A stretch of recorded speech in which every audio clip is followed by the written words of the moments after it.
National Security Advisor Secretary Hermogenes Esperon, pinabulaanan na pork barrel ng kanilang ahensya ang mga programa para sa kampanya kontra insurgency.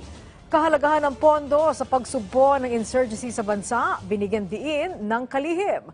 Ang set ng balita mula kay Bea Bernardo, live.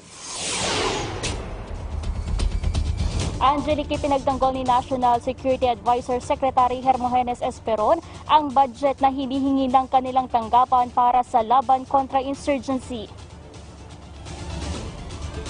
Kabuoang 16.4 billion pesos ang budget na inilaan para sa economic program ng mga barangay na naideklara ng insurgency-free. Ayon kay Esperon, nasa 822 barangay sa bansa ang bumabangon na mula sa karasang dulot ng CPP-NPA. Bawat barangay ay may 20 million pesos budget. Kabilang sa mga programang nakapaloob dito ay Road to Market program, pagtatayo rin ng mga paaralan at pagbibigay ng kabuhayan sa mga residente. Giit ni Esperon, sa ganitong paraan, hihina ang puwersa ng New People's Army habang tumatatag naman ang mga komunidad. Mawawala rin ang mga guerrilla bases ng mga NPA at mas magiging madali na para sa security forces ang pagtugis sa kanila.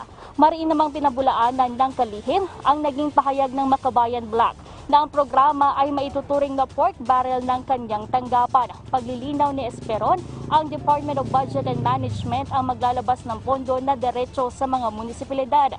May listahan na rin sila ng mga lugar na target tulungan. Handa rin aniya ang kalihim na imbitahin ang mga mambabatas sa oras na masimulan na nila ang programa para sa mga barangay.